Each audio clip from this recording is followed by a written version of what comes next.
Hitting crisp, perfect irons is awesome, but many golfers, and I wager you included, are trying to go about it the wrong way. You're good with the driver, you suck with the irons. This is the big reason why and how you can stop it today. Why do we struggle with a driver? Why, let's say you're better with the driver.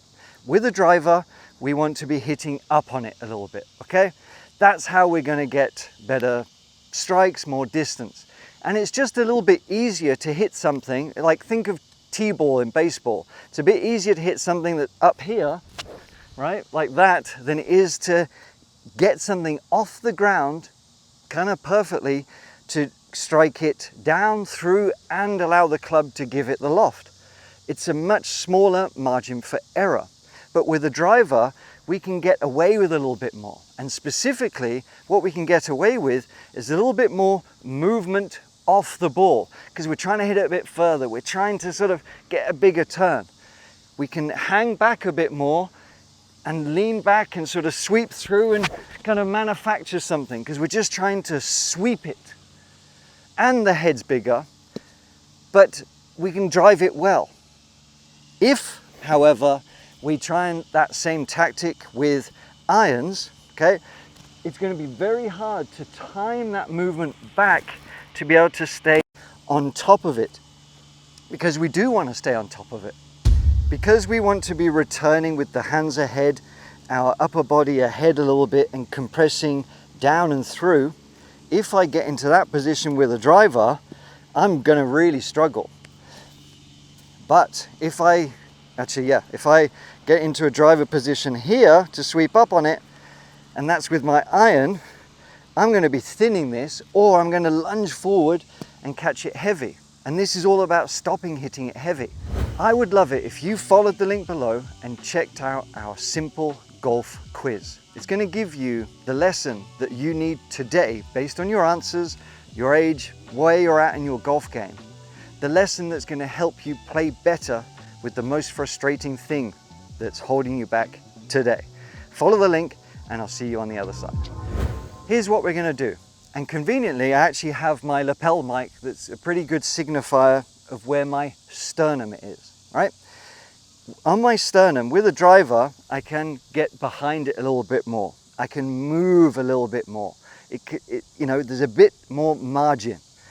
With irons, I want to really feel like my sternum is actually not just staying still, it's not about that, but I'm keeping it on top of, and in fact, a little bit ahead of the golf ball. Because with irons, if we picture a big circle, we don't want to be hitting up on the circle.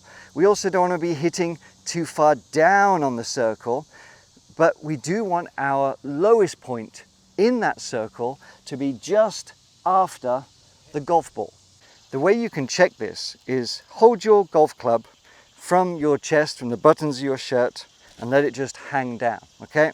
What we're looking for is to try and have our sternum just ahead of the golf ball, because that ties in the low point. This is like our calibrator. This is how we're going to control that low point.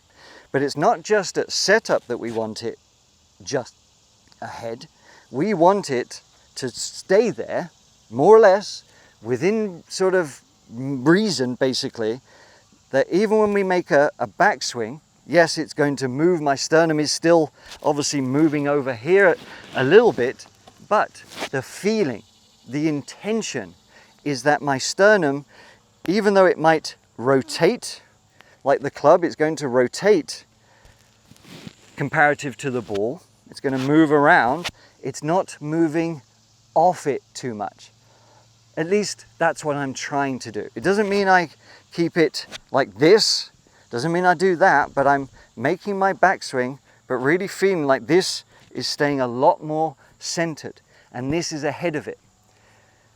Even though it's going to move ever so slightly, the focus is set up, and importantly, when we come back down to impact, that is ahead of the golf ball, all right?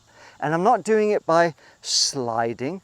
I'm not doing it by hands, it's literally by the center of my sternum being the center of the engine to move round and stay ahead. And the beauty of this is, it's not just about keeping it ahead, it's going to enable me to stay on top. With a driver, we can move back a little bit more because we can swing out a little bit more, we can get away with it. But here, we have to try and keep the sternum steady on top. We want to try and keep the nose steady to stop us falling forwards and backwards, and then we deliver it back down here. So it's very simple.